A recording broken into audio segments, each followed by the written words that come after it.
Pertama, pasti. Jelas. Pasti ya? Pasti. Karena kita sendiri di dalam puncak pembangunan nanti, kita akan mempekerjakan kurang lebih 2.000-an orang. Oke, 2.000-an orang? 2.000-an orang. Dan itu mulai dari yang kelas bawah sampai yang PhD, yang akan kerja macam-macam. Iya, betul. Nah, tentunya karena ini adalah industri beresiko, udah pasti yang pekerja paling bawah pun juga akan mendapatkan penghasilan yang tertinggi di antara yang lain-lainnya. Anggaplah misalnya satpam. Satpam di Thorcon saya berani jamin pasti akan lebih tinggi dibanding satpam di PT Timah. Itu saya jamin. Oke. Ya kan? Jadi sampai cepet barek ya, nggak apa-apa ya? Ya. Jadi ya BUMN lah. betul, BUMN yang lain. Yang dan lain. pabrik-pabrik yang lain. Pabrik-pabrik yang lain. Oke. Karena kenapa kita kerja di industri yang memiliki resiko, ya? Nah, resiko itu harus ada kompensasinya. Berbanding lurus. Ya? Berbanding lurus terhadap upah, Iya. ya kan? Iya. Nah, pasti kita di Bangka Belitung ini akan, bukan hanya di Bangka Belitung, di Indonesia kita akan menjadi employer yang akan membayar gaji tertinggi. Oke. Nggak akan ada employer lainnya. Mau dia bank, mau dia perusahaan minyak, IT, pasti kita tertinggi. Karena berbanding lurus terhadap resiko. Oke, siap. Ya. Nah, yang kedua adalah multiplier efeknya terhadap ekonomi. Listrik yang murah itu memiliki multiplier efek terhadap ekonomi, yaitu kalkulasinya $4, Mas Bayu. Jadi setiap kilowatt hour listrik terserap itu adalah $4 multiplier per kilowatt hour. Oke. Ya, jadi bayangkan kalau kita menghasilkan listrik itu setahun adalah 7 miliar dolar, 7 miliar kilowatt hour, 7 miliar ya. Kita kalikan 4 berapa? 7 kali 4 berapa? 7 kali 4. 7 kali 4 itu 28 ya? 28. Jadi 28 miliar dolar itu berapa? Wih, saya nggak bisa ngitung nih dolar nih. Kayaknya banyak banget deh ya. Kurang lebih 300 triliun. Wow. Yang masuk ke dalam ekonomi Bangka. Bangka Belitung. Ya, Ini Bangka baru satu Belitung. provinsi ya? Bangka Belitung. Karena tapaknya di Bangka Belitung. Jadi bukan dari Thorcon, tapi dari multiplier efek dari listrik tersebut. Oh iya. Ya, multiplier. Jadi akan 300 triliun. Saya udah hitung, kalau 300 triliun masuk ya, bisa terserap semua listriknya, maka itu akan meningkatkan 20-30% pendapatan per kapita dari masyarakat. Siapa saja, karena ekonomi bergerak. Jadi mulai dari tukang rokok, tukang warung, semua akan bergerak ekonominya. Ya, itu kita sebut namanya multiplier efeknya ya. Artinya kita ada pekerja-pekerja internasional dari seluruh dunia, PhD dan lain-lain yang memiliki gaya hidup tinggi. Ya kan, penghasilan tinggi, gaya hidup tinggi. Mereka akan membutuhkan kebutuhan-kebutuhan, hotel, pariwisata, supermarket yang mahal-mahal, mall. Di sini belum ada mall saya lihat. Dia orang butuh 2.000 orang dengan gaji besar, butuh entertainment. Dunia entertainment. Saya belum melihat sini. Saya nggak tahu. Belum sempat dugem saya. Di mana dugem di sini? Kayaknya saya nggak tahu deh kalau. Oh, nggak tahu ya? Lah, iya kan? Nah, iya kan? Akan banyak mulai dari entertainment, sekolah-sekolah yang swasta, sekolah-sekolah yang mungkin private, akan banyak sekali. Oke. Ya, pekerja-pekerja asing jelas semuanya akan berkembang dengan adanya ribuan orang dan dari dunia semua berkumpul di sini. Yang kedua adalah kita akan menjadi sentra intelektual. Ya, artinya Bangka Belitung dong. Artinya ada PLTN di sini, seluruh dunia orang-orang cerdas, orang-orang pintar akan datang ke sini. PhD, kita akan banjir PhD. Mungkin akan lebih banyak PhD di sini dibanding seluruh PhD yang akan ada di Bangka Belitung. Saya ngeliat contoh di UBB kan PhD juga terbatas. Banyak dosen-dosen masih S2. Kalau di Jawa semua dosen hampir S3 semua. Dan wajib ya malah. Dan wajib. Kalau di sini nggak semuanya, baru dekan, rektor dan lain-lain gitu ya. Warek, baru PhD. Nanti saya yakin jumlah PhD yang masuk terkait nuklir akan lebih banyak dari seluruh PhD yang ada di perguruan tinggi di Bangka Belitung. Oke. Dalam hal ini ya mereka sebagai pendidik dan ini profesional. Ya? Exactly. Dan ini kan ada bisa kolaborasi antara perguruan tinggi sehingga ini yang akan meningkatkan sumber daya manusianya. Kalau kita suatu saat mengarah kepada Korea Selatan, ingat Korea Selatan itu dalam 30 tahun menguasai pasar elektronik dunia. Oke. 30 tahun. Tahun 70 ya, Korea Selatan itu pertanian, Bayu. Pertanian, ekspor utamanya beras, agrikultur lah ya. Agrikultur, ya. Sekarang mereka ekspor utamanya elektronik, semua elektronik. Kita lihat sekarang kita mau kemanapun, mau beli AC, mau beli handphone, semua Korea kan. LG, Samsung dan lain-lain ya. Mobil juga Kia, apa dan lain-lain. Itu mereka lakukan dalam 30 tahun. Ketika saya kuliah tahun 80-an, ketika kita bicara elektronik itu nggak ada Korea. Nggak ada, Cina pun nggak ada. Kalau kita bicara elektronik, cuma ada Amerika, GE dan lain-lain. Jerman, Grundig, Telefunken kayak begitu-begitu, dan Jepang. Sony, Nakamichi yang gitu-gitu ya. Nggak ada. Cina, Korea Selatan itu pemain belakangan, baru muncul tahun 2000. Baru muncul tahun 2000, Bayu. Tapi sekarang growth-nya cepet banget ya? Cepet banget, exactly. Nah, kenapa Bangka Belitung yang populasinya nggak jauh beda dengan Korea Selatan, dengan luas area juga tidak jauh dengan Korea Selatan, kenapa kita nggak bisa punya visi 20 tahun, 30 tahun dari sekarang kita menjadi Korea Selatannya Asia Tenggara? Oke, kita lebih hebat dari Korea Selatan. Exactly. Korea Selatan punya, kita punya listrik murah. Korea Selatan juga pakai nuklir. Kita nanti pakai nuklir juga. Dan kedua, kita punya bahan bakunya. Kita ada logam tanah jarang. Ya kan? Nggak perlu impor ya? Nggak perlu impor. Nah, harusnya logam tanah jarang di sini dijadikan umpan. Umpan artinya begini, umpan untuk menarik industri-industri elektronik bangun pabrik di sini. Oke, nge-trigger lah ya. Trigger, exactly. Nah, jadi Korea Selatan dan Jepang itu nggak punya logam tanah jarang, mereka tergantung sama Cina.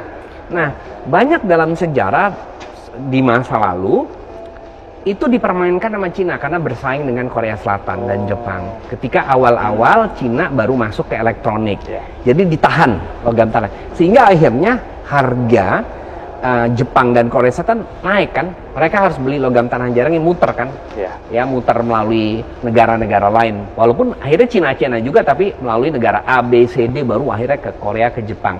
Nah, sejak dulu nih Bayu, yang saya dengar, saya tahu dari cerita-cerita, Jepang itu dan Korea Selatan sudah selalu memprospek logam tanah jarang di Indonesia, khususnya di Bangka Belitung.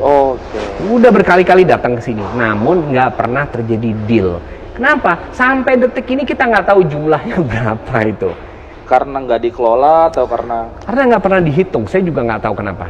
Ya, silakan tanya aja. Kalau ditanya berapa sih sumbernya, cadangannya, nggak pernah ada yang tahu. Tapi saya menduga karena di sini timah banyak dan hampir di semua timah pasti pakai monasit, pasti kita juga sangat banyak sama dengan Cina. Cuman kita nggak pernah kelola. Jadi logam tanah jarang itu dibutuhkan di elektronik. Jadi kita itu sebagai pemancing, kita ngomong ke Jepang, Jepang, lo bangun pabrik di sini, lo gue kasih logam tanah jarang sepuas-puasnya lo ambil.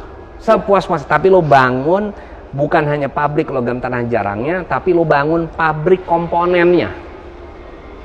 Mungkin mereka nggak mau pabrik elektronik ya, tapi minimum komponennya, chipnya lah, apanya, segala macam, bangun di sini. Malaysia nih, Bayu, Malaysia itu saya sudah katakan 70 itu mereka lebih rendah dari Indonesia, ya. Nah, kejadiannya momentumnya hanya karena satu perusahaan. Jadi gini, di tahun 80 dulu di Bandung itu ada perusahaan semiconductor, saya lupa namanya, kalau nggak salah National Semiconductor, bikin pabrik di Bandung. Ya karena Bandung katanya pusat teknologi lah, apalah segala pinter-pinter, bangunlah di sana. Nah, mereka bikin, ternyata produktivitasnya rendah. Ya, sehingga produktivitas rendah, kualitasnya nggak bagus karena manual. Ya, si perusahaan ini tahun 80-an ya, berkirim surat kepada Menteri Tenaga Kerja saat itu, Sudomo. Ya, dia bilang, Pak Menteri, kita ingin memasang robot. Tahu kan robot yang cuk begitu ya. Sekarang kan semua komponen itu begitu ya. Sampai bikin kopi pun pakai robot ya. Pakai robot ya. Jadi mereka bilang kita mau pakai robot supaya lebih presisi, lebih efisien. Produktivitas meningkat. Nah, karena saat itu slogannya padat karya, Sudomo sebagai Menteri Tenaga Kerja yang tidak punya visi ke depan, dia nggak ngeliat nih. Dia cuma ngeliat saat itu aja, bertentangan dengan slogan temanya Presiden saat itu, which is padat karya. Nah, dia ngomong, lo kalau pakai robot, lo orang-orang dipecat dong. Ya enggak kita pecat, mungkin kita layoff beberapa tapi kita tingkatkan kemampuannya. Betul kan? Ya, iya. Dan lain-lain. Walaupun mungkin berkurang, tapi kan yang sisa itu higher skill jadinya. Betul. Gajinya lebih tinggi. Sudomo karena mungkin nggak punya visi, diancam. Kalau kamu pakai itu, silakan, tapi silakan angkat kaki. Yang dilakukan apa? Ya mereka angkat kaki. Sekarang tebak mereka larinya kemana? Malaysia. Exactly. Karena perusahaan itulah yang ditendang dari Indonesia masuk Malaysia. Sekarang Malaysia nomor 1 tentang elektronik. Bayangkan ekspor Malaysia elektronik lebih besar. Jadi total ekspor Malaysia elektronik itu 156 miliar dolar setiap tahun dibanding 3 ekspor utama Indonesia, yaitu sawit, mineral, sumber daya alam, dan tekstil. 3 yang terbesar itu cuma 136 miliar. Malaysia cuma 1 sektor elektronik 156 miliar. Yang mana itu awalnya di Indonesia. Maksud saya, inilah sama dengan nuklir. Dia bisa menjadi inisiator. Malaysia hanya dibutuhkan 1 pabrik. Jangan sampai kecolongan lagi. Exactly. Eman-eman bahasa Jawanya ya? Yes. Harus dijadikan itu. Kita harus punya visi.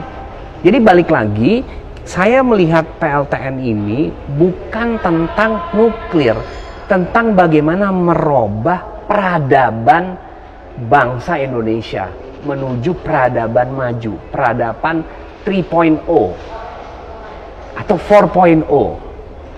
Inilah momentumnya. Jangan sampai kita kecolongan lagi seperti semikonduktor dulu di tahun 80-an. Oke, siap. Menarik. Oke, ini hampir masuk ke pertanyaan terakhir. Kapan implementasi dari PT Torkon Power Indonesia untuk membangun dan mengembangkan PLTT di Bangka Belitung? Oke, pertanyaan yang menarik, to the point, konkret. Yes. Jadi kita melakukan ini melalui 3 tahapan, Bayu ya. Tahapan pertama, jadi antara tahapan pertama sampai tahapan kedua itu adalah proses litbang. Oke. Ya. Nah, penelitian dan pengembangan. Penelitian dan pengembangan, research and development. Nah, sehingga kita itu adalah sebenarnya di kewenangan BRIN, Badan Riset dan Inovasi Nasional. Dulu kewenangan itu ada di Batan. Sekarang Batan udah berpindah ke jadi BRIN. Nah, di tahap pertama kita akan membangun namanya fasilitas uji non visi. Jadi reaktor ini 1:1 ya, skalanya besar, tapi kita operasikan bukan dengan reaksi fisi, tapi dengan panas listrik untuk melihat proses perpindahan panasnya dan sistem keselamatannya. Berarti simulasi ya? Exactly. Tapi real, reaktornya real, tapi nggak pakai bahan nuklir. Oke. Ya, kita bahan nuklirnya nggak fisi gitu ya. Nah, ini kita akan bangun mudah-mudahan di Jawa Timur, mudah-mudahan. Bekerja sama dengan BRIN. Bekerja sama dengan BRIN. Namun demikian, BRIN meminta juga untuk ini bisa dibangun di Bangka Belitung. Simulasi ini. Yes, fasilitas uji, iya, fasilitas uji ini ya. Nah, kita kenapa memilih di Jawa Timur? Karena sebagian komponen dibuat PT PAL. Ya, nah kan transportasi jauh banget ke sini ya. Nah, karena itu nggak ada radiasi, menurut hemat kami itu nggak apa-apalah dibangun di Jawa ya, dan lebih mudah gitu ya. Nah, sekarang lagi negosiasi itu, rencananya akan dibangun kuartal kedua Agustus 2000 mulai konstruksi. Kuartal kedua 2023. Kita bangun, lalu kita testing. Kalau hasilnya bagus, baru kita masuk pembangunan prototipe atau PLTT-nya yang eksperimental, yang prototipe. Prototipe di Bangka Belitung? Di Bangka Belitung. Nah, ini bekerja sama dengan BRIN ya. Nah, BRIN itu sebagaimana tadi sampaikan memiliki kewenangan penuh untuk membangun prototipe atau eksperimental. Bahkan kita sudah menandatangani itu MOU, agreement-nya masih dalam tahap penjajakan, diskusi. Namun demikian Pak Handoko itu di dalam webinar dengan Universitas 11 Maret kemarin ini nonton ya. Nah, dia udah mengatakan exactly kita akan membangun PLTN eksperimental ya bersama Torkon, walaupun nggak dia dimention di mana ya. Nah, yang juga di situ sebenarnya juga dibilang kawasan PLTN. Kawasan PLTN itu adalah kawasan penelitian yang menurut beliau juga akan dibangun di Bangka Belitung. Nah, itu rencananya bila mana lancar 2025 udah masuk ke sini. Kalau lancar ya, 2025 kita testing, kita operasi dan lain-lain sampai 2027 ya. Lalu harusnya 2027 udah lolos uji, udah dapat izin operasi sebagai reaktor eksperimen. Reaktor eksperimen. Iya, reaktor eksperimen atau reaktor non komersial dari Bapeten ya. Udah dapat uji, artinya udah proven, udah terbukti. Nah, sesudah itu harus kita ganti, kita masuk ke komersial. Disinilah perannya SDM. Nah, sekarang itu belum terjadi. Kita masih diskusi dengan SDM karena SDM masih menempatkan nuklir itu masukin 2049. Kita maunya 2030. Percepatan ya? Percepatan. Nah, itu belum putus ya. Nah, tapi bila mana itu kita ganti 2027-28, maka udah bisa beroperasi komersial di 2030. 2030. Yes. Kita bisa merasakan listrik tenaga nuklir, thorium. Yes, betul. Oke, betul. ini jadi satu hal yang sebetulnya kita tunggu-tunggu. Yes. Karena terus terang kita sebagai orang awam ya. Merasa bahwa betul tadi kita mendengarkan kata nuklir, wah ini kayaknya bahaya dan sebagainya. Tapi setelah mendengarkan penjelasan dari ahlinya langsung gitu ya, kita mendapatkan pencerdasan. Ternyata ini menjadi satu hal yang kita butuhkan. Betul, exactly. Untuk, baik secara ya masyarakat luas, listrik murah. Kalau visionernya Pak Bob tadi peradaban. Betul. Gitu. Dan jangan lupa solusi daripada net zero emisi. Net zero emisi. Yes. Karena untuk mencapai itu kita butuh energi murah, reliable, dan handal. Oke. Ya. Dan itu hanya bisa tercapai dengan thorium ini. Dengan thorium. Nah, memang jadi saya sampaikan PLTT ini adalah solusi praktis perubahan iklim, solusi praktis. Jadi kata kunci yang praktis. Kalau kita nggak praktis nggak apa-apa, Bayu. Banyak pilihan lain ya, yang praktis dan mahal. Tapi kan it's about choice ya, Bayu ya. Betul. It's about choice. Kalau masyarakat Indonesia ternyata takut nuklir, ya oke, memilih solusi yang nggak praktis. Konsekuensinya tarif listrik naik. Betul. Konsekuensinya biar pet karena nggak handal. Ya, itu silakan ditanggung. Ya kan? Jadi it's about choice. Yang kita tawarkan adalah solusi praktis perubahan iklim menuju net zero emisi dan membangun peradaban baru Indonesia. Itu yang saya tawarkan. Luar biasa ya. Kalau ada penonton pasti pada tepuk tangan. Jadi mungkin ini terakhir banget nih sebelum nanti closing statement. Bukan tadi udah closing statement ya? Udah. Ya, oke, nggak apa-apa. Salam aja. Gitu. Assalamualaikum, selamat siang gitu aja ya. Iya. Pertanyaan terakhir, apakah benar nanti bakal ada simulasi Fukushima gitu? Oh iya, betul. Jadi simulasi Fukushima itu akan kita lakukan di 2 tahap. Pertama akan kita lakukan di non-visi testbed, yang kita lakukan itu tanpa visi. Ini di Jawa Timur itu? Di Jawa Timur itu, ya. Jadi simulasi ini sebenarnya kita mematikan power, kita melihat basically Fukushima itu kan kegagalan memindahkan panas. Jadi misalnya ini reaktor, ini adalah pendingin gitu ya. Dimana kita memindahkan panas dari reaktor ke pendingin. Nah, di dalam perbedaannya, di dalam PLTN konvensional lainnya, itu bahan bakarnya kan solid, jadi ada di sini nih, nancap gitu ya. Sehingga panasnya kan nggak bisa pindah. Betul. Kalau kita bahan bakar kan cair itu kan bisa kita gerakin ya, kita putar. Jadi bagaimana kita memindahkan panas yang ada di sini, kita putar masuk ke sini secara alami, kembali lagi udah dingin. Jadi muter gini sehingga akhirnya panas yang ada di sini pindah ke sini, pindah ke tempat pendingin ini ya. Sehingga pelan-pelan ini kan airnya turun karena panasnya kan menguap. Nah, itu yang akan kita buktikan dengan listrik ya, dengan listrik dipanaskan. Nah, yang kedua, kita juga setelah itu kita confident, yang kita akan buktikan juga langsung real nanti di eksperimental ini. Oke. Berarti kejadiannya kurang lebih hampir sama dengan Fukushima. Gitu? Hampir sama, ya. Jadi mana listrik mati, tidak terjadi pendinginan, jadi kita akan melihat gimana membuang panas itu. Oke. Di Fukushima itu adalah basically kegagalan membuang panas. Ini menarik nih. Kita bakal tunggu nanti beritanya seperti apa. Oh iya, nanti saya undang kalau kita udah ada fasilitas terjadi. Siap. Kita naik ke atas langsung. Keren nih. ini nggak sabar jadi penasaran. Tadi Yes. udah sempat kita cerita di belakang, ternyata ini menjadi satu hal yang menarik. Kalau kita bisa berkesempatan buat ikut studi tapak dan sebagainya, kita pasti bakal banyak dapat pengetahuan di sana. Yes, betul. Oke, siap. Gitu sih. Jadi obrolan kita sebetulnya kalau kita nggak berbatas waktu ya, kita udah ngobrol kemana-mana gitu. Karena Yes, ini betul. nggak beres-beres ya. Dan Nggak saya lihat beres-beres. Pak Bob di usianya sekarang, beliau bilang walaupun nggak kelihatan usianya kayak gitu ya, tetap bersemangat. Kayaknya nggak bisa habis nih buat ngobrolin Demi bangsa. Demi bangsa. Yes. Berarti beliau mengabdikan, menghibahkan dirinya untuk peradaban bangsa kita. Yes, betul. Dan kita kalau ada 10 orang kayak Pak Bob ini menjadi Indonesia udah keren banget kayaknya ya. Amin, luar Karena biasa. kalau kata Bung Karno kan beri aku 10 pemuda. Yes, 10 maka pemuda. akan guncangkan dunia. Iya. Walaupun ini nggak mudah juga. Atau 10 middle age men. Oke, ini kebenaran ya jatuhnya. Nggak apa-apa. Oke, siap. Terima kasih banyak. Terima Pak kasih, Bob. terima kasih. Untuk- Terima kasih juga kepada audiens yang tetap menonton YouTube channel ini. Betul. Ya. Apa namanya YouTube channelnya? Newsroom ya nanti. Newsroom Kita akan ya. kasih linknya. Tonton tetap Newsroom karena saya akan tetap memberikan update. Oke. Ya, saya akan kasih update tiap perkembangan ya.